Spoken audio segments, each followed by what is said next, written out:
Get him up, George. See, you thought I'd yell copper, huh?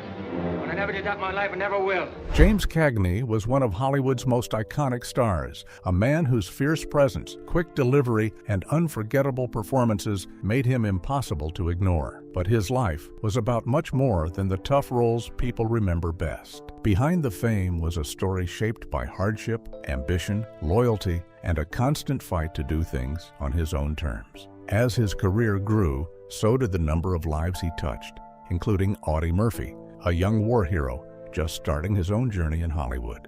Their connection was brief, but it became part of a much bigger story. From his early struggles to his final years, join us as we look back at James Cagney's life, career, and connection to Audie Murphy.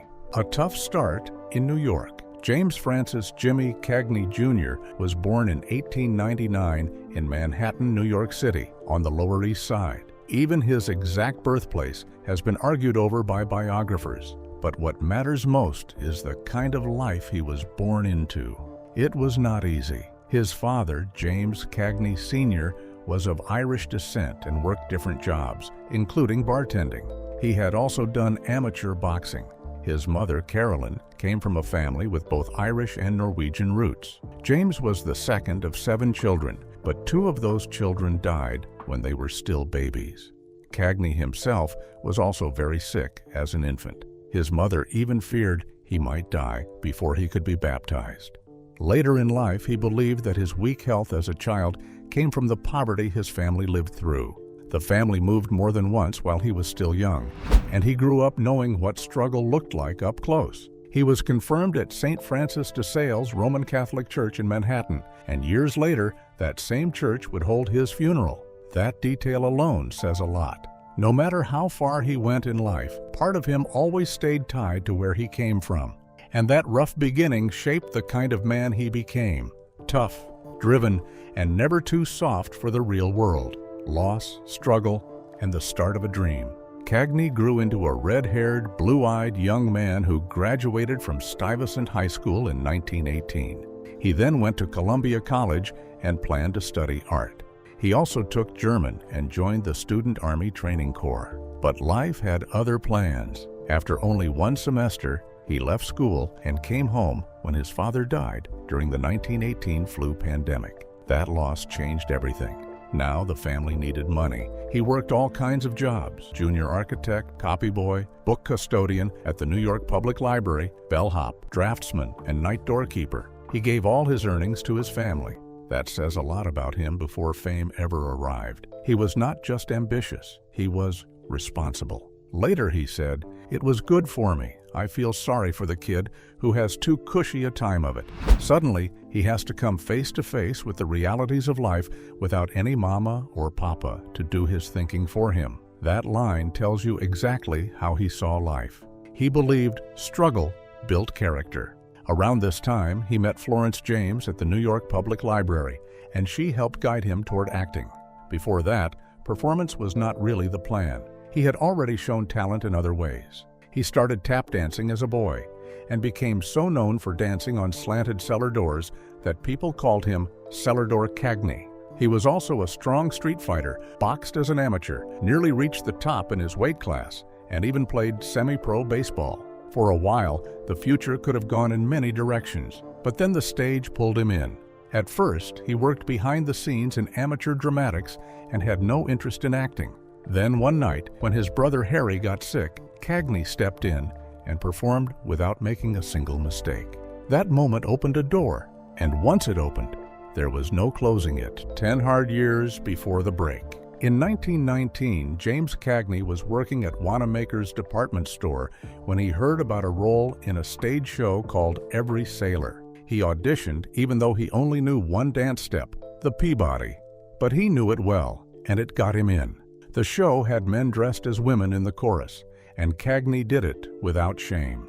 Later, he explained how performing changed him. "For there I am not myself. I am not that fellow Jim Cagney at all. I certainly lost all consciousness of him when I put on skirts, wig, paint, powder, feathers, and spangles. Off stage, he could be shy. On stage, he came alive. His mother wanted him to focus on school, so he left the show after 2 months. But by then, he already knew he wanted more. He kept working regular jobs while chasing stage work on the side. Soon he joined Pitter Patter, where he earned better money and sent most of it home to his mother. It was also where he met Frances Willard, Billy Vernon. They married in 1922. The years that followed were full of struggle. Cagney and Billy worked in vaudeville, sometimes apart and sometimes together as Vernon and Nye. In 1924, they moved to California hoping to break into movies, but nothing worked. His dance studio failed, the studio showed no interest, and they had to borrow money to return to New York. It was a hard setback, but he did not quit. In 1925, he finally got a major non-dancing role in Outside Looking In, and the strong reviews proved something important. He was not just a dancer, he could truly act. Over the next few years, he kept building through stage roles, dance teaching, and choreography. The road was slow, but it was taking him somewhere much bigger. The rise of a star Hollywood could not ignore. By 1930, Cagney's luck changed fast. He appeared in Penny Arcade on stage with Joan Blondell, and even though critics did not love the play, they praised both of them. Al Jolson saw movie potential, bought the rights, and sold them to Warner Brothers with one condition: Cagney and Blondell had to be in the film. That became Sinner's Holiday. At first, Warner Brothers did not seem to believe in him much, giving him only a short contract. But Cagney made an impression right away. In the film, he played a tough guy with a rough past, and that mix of danger and sympathy would become one of his trademarks. He was also already showing the stubborn side that followed him through Hollywood. When he was told to say a line he hated, he refused. The studio removed it. He was still new, but he was not going to bend just because someone higher up told him to. Soon came The Doorway to Hell, and then the role that changed everything, the public enemy, in 1931. At first, he was cast as the friend, not the lead, but after early footage, the roles were switched. Joan Blondell later remembered director William Wellman telling him, "Now you're the lead, kid." The movie became a huge success, and Cagney was praised everywhere. One newspaper called his performance the most ruthless, unsentimental appraisal of the meanness of a petty killer the cinema has yet devised. His gangster image exploded from there. The famous grapefruit scene became one of the best-known moments in movie history, no matter who first thought of it. But even while his fame grew, so did tension behind the scenes. Cagney hated being pushed around. He also hated being forced into public charity drives. He did not mind giving, but he refused to be controlled. That independent streak was becoming impossible to miss. Films like Smart Money, Blonde Crazy, and Taxi kept him in front of audiences, and Taxi even showed his dancing on screen. He also spoke fluent Yiddish in that film, something he had picked up growing up in New York. By now, he was not just another actor on the lot. He was becoming James Cagney. Success, fights, and the man behind the image. As James Cagney became a bigger star, his problems with Warner Brothers also grew. He believed his success should bring better pay and more freedom, and he was willing to fight for both. When the studio refused to meet his demands, he was suspended. After months of pressure, he finally got a better deal, including higher pay and fewer films each year. That mattered to him because he had seen how badly actors could be overworked, and it helped shape his support for the Screen Actors Guild in 1933. His strong views also started shaping how people saw his politics. As a young man, he said he had not thought much about politics because he was too busy trying to survive. But labor fights in the 1920s and 1930s pushed him to pay attention. Some magazines called him radical. That image grew because of his battles with Warner Brothers, his union support, and his refusal to let studios take his pay for political causes he did not support. He even made clear that if money was taken from him for Frank Merriam's campaign, he would give even more to Merriam's opponent, Upton Sinclair. He also donated to causes like Thomas Mooney's Defense Fund and an ambulance for the Spanish Republican Army. Those actions gave him a liberal reputation, though he later stepped away from one left-leaning group when he felt it was going too far. He was also accused of being a communist sympathizer more than once, but those claims were denied, and he was cleared. In private life, Cagney stayed guarded. He had married Billie Vernon in 1922 and kept that side of his life mostly out of the spotlight. By the mid-1930s, he was one of Hollywood's top earners and had already shown he could do much more than gangster roles. But even with fame and success, the fights did not stop. Another contract clash in 1935 pushed him into legal action and toward one of the boldest moves of his career, walking away and winning. After his fight with Warner Brothers, James Cagney did something very few stars dared to do. He stepped away and stayed away. For much of the next year, he spent time on his farm and only returned to work when Grand National Pictures, a new independent studio, offered him a very strong deal. They would pay him $100,000 per film and give him 10% of the profits. That was a huge sign of how valuable he had become. For Grand National, he made 2 films. In Great Guy from 1936, he played a federal inspector. In Something to Sing About from 1937, he played a band leader and dancer. He got good reviews for both. For a moment, it looked like this new path might last. But there was a problem. Grand National had spent too much on those films and could not make the money back. The studio mostly worked with low-budget pictures for smaller theaters, so Cagney's films were simply too expensive for the market they were aiming at. One of the projects linked to this period was Angels with Dirty Faces. Grand National had bought the story, and Cagney was supposed to star in it, but the studio's money problems stopped that version from happening. Cagney then took the script to Warner Brothers, which later made the film. Around this same time, he also became active in public causes. In 1936, he agreed to sponsor the Hollywood Anti-Nazi League. What he did not know was that the group was actually tied to the Communist International and was also pushing Soviet interests. But the bigger turning point was still the court case. In the end, the courts ruled in Cagney's favor against Warner Brothers. He had done what many thought could not be done. He challenged the studio system and won. Warner Brothers knew they still needed him, so they brought him back with a much better deal. He got a 5-year contract worth $150,000 per film, no more than 2 pictures a year, and full say over which films he would or would not make. His brother William also got a producer role on his films. Later, Cagney explained why he had walked out in the first place. He said, "I walked out because I depended on the studio heads to keep their word on this, that, or other promise. And when the promise was not kept, my only recourse was to deprive them of my services." It was not just a personal win, it showed other actors that the studios could be pushed back, and that changed the mood in Hollywood. Back at Warner, but in control. Once Cagney returned to Warner Brothers, he stepped into one of the strongest runs of his career. In 1938, he made Boy Meets Girl with Pat O'Brien, a fast-moving comedy that gave him a lighter role, even if the reviews were mixed. But the same year, he also made Angels with Dirty Faces, and that film brought him right back to the kind of part audiences knew him for best. He played Rocky Sullivan, a gangster who comes out of jail and returns to old streets, old trouble, and old faces. One of those faces is his old friend Jerry Connolly, now a priest, played by Pat O'Brien.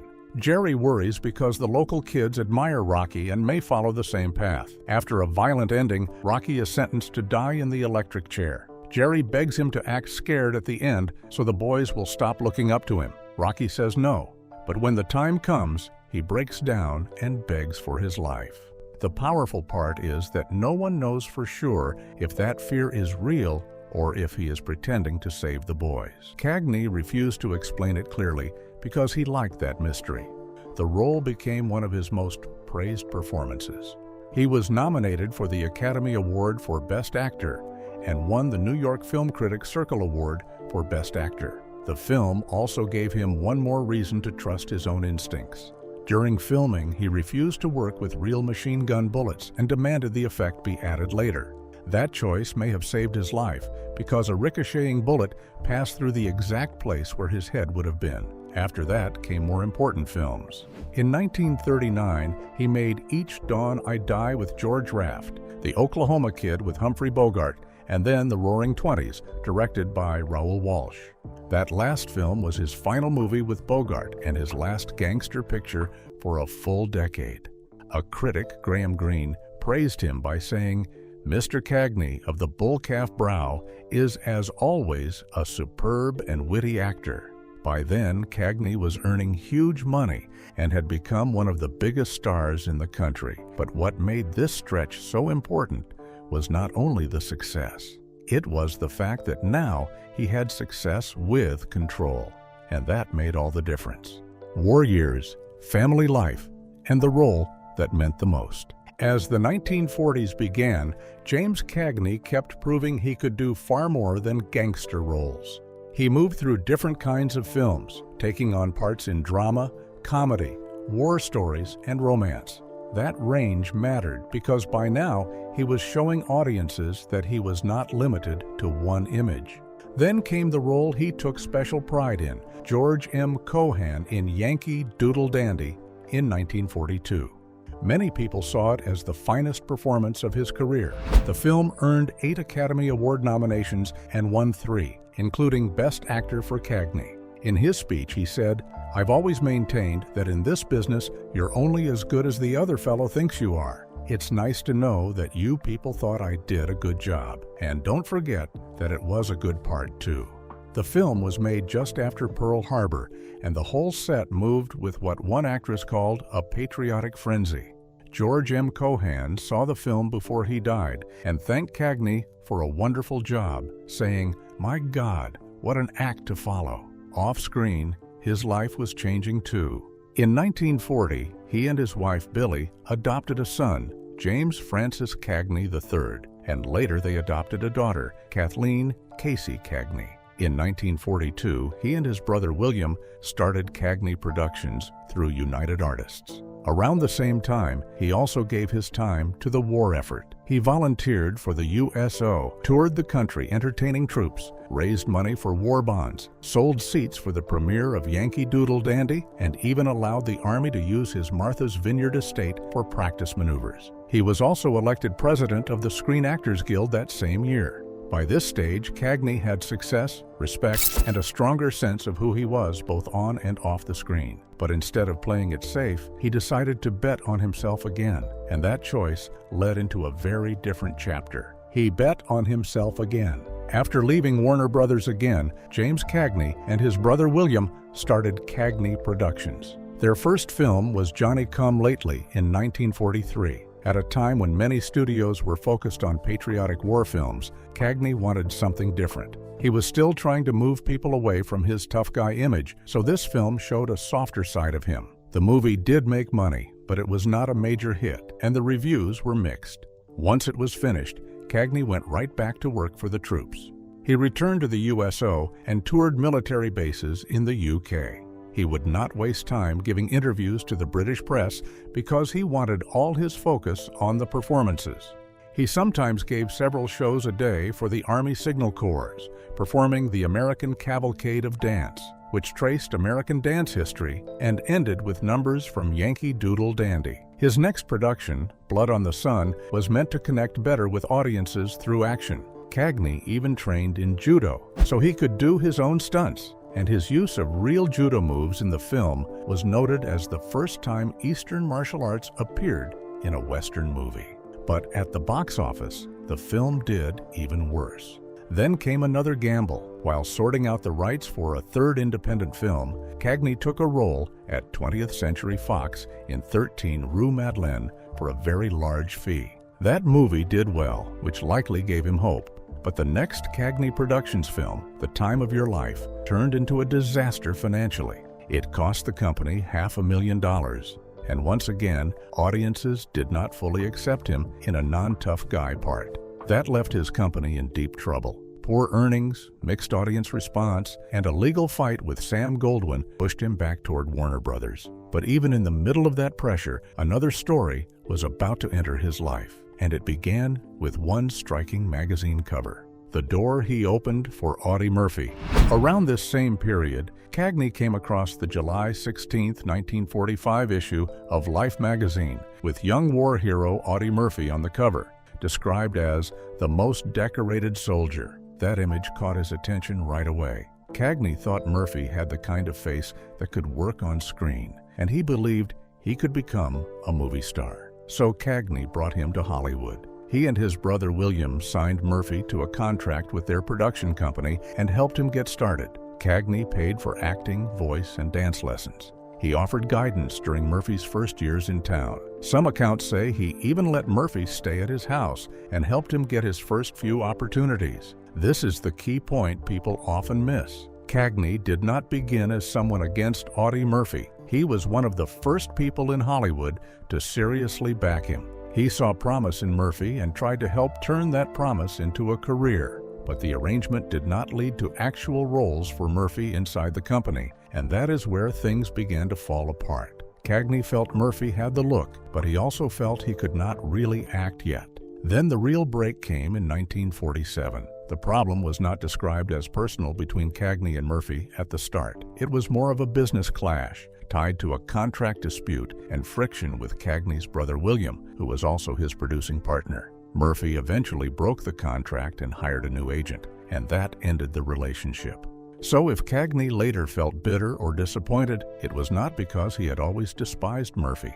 The real wound seems to have come from the broken contract and the collapse of something he had helped build. Even so, Murphy remained grateful for Cagney's early support throughout his life. After being left on his own, Murphy struggled badly. He was broke, living on his military pension, sleeping in a gym, and carrying the heavy, unspoken pain of war. But he rebuilt himself from scratch and went on to appear in more than 40 feature films and 1 television series. For Cagney, though, this chapter was unfolding at a time when his own company was already under growing pressure. And soon, his attention had to turn back to saving his own future in Hollywood, White Heat, and the fall of Cagney Productions. By the late 1940s, Cagney Productions was in trouble, and James Cagney made a deal with Warner Brothers for White Heat in 1949. That film became one of the biggest performances of his career. He played Cody Jarrett, a gangster who was not just hard and violent, but deeply unstable. This was very different from the earlier gangsters Cagney had played. Jarrett felt more dangerous, more unhinged, and much darker. Cagney himself helped create that version of the character. He later said, "It was essentially a cheapy 1, 2, 3, 4 kind of thing, so I suggested we make him nuts. It was agreed, so we put in all those fits and headaches." That choice gave the role much more force. The performance left a huge mark. His final line, "Made it, Ma, top of the world," became one of the most famous lines in movie history. His violent breakdown after hearing of his mother's death also became one of the most remembered moments of his career. Some people on set were even frightened by how intense he was. White Heat was a major success and proved that Cagney still had enormous power on screen, even as film styles were changing around him. But even with that success, Cagney still wanted audiences to see more than just the gangster image. He once said, "It's what the people want me to do. Someday, though, I'd like to make another movie that kids could go and see." Warner Brothers followed White Heat with The West Point Story, a musical with Doris Day. And then came Kiss Tomorrow Goodbye, another gangster film. That picture did well enough to help cover some of Cagney Productions' losses, but it was not enough to save the company.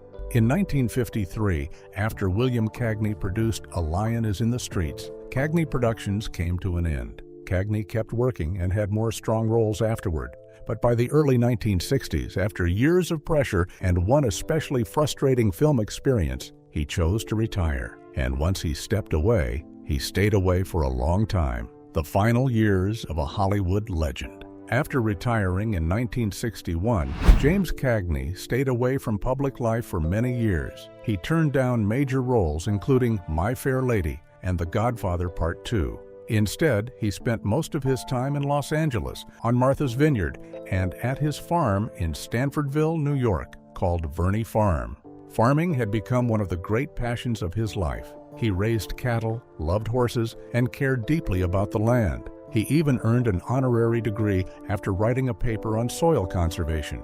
He also loved sailing and painting, though he refused to sell most of his artwork because he saw himself as an amateur. Over time, his politics changed too. After once supporting Franklin D. Roosevelt, by 1980 he was backing Ronald Reagan and called himself arch-conservative in his autobiography. His later years also brought real pain. His health declined. A glaucoma diagnosis turned out to be diabetes, and after strokes he eventually needed a wheelchair. His family life was also marked by sadness. His son James died in 1984 after becoming estranged from him, and his daughter Kathleen was also estranged from him in his final years. Even so, his standing in Hollywood never faded. He received the American Film Institute Life Achievement Award in 1974, Kennedy Center Honors in 1980, a Career Achievement Award in 1981, and the Presidential Medal of Freedom in 1984. Charlton Heston called him one of the most significant figures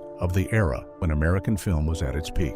Orson Welles went even further and called him maybe the greatest actor to ever appear in front of a camera. Cagney returned briefly in Ragtime in 1981 and made his final screen appearance in the TV film Terrible Joe Moran in 1984. He died of a heart attack in 1986 at his farm in Stanford, New York, at the age of 86. His funeral was held at St. Francis de Sales Roman Catholic Church in Manhattan, and the eulogy was given by President Ronald Reagan.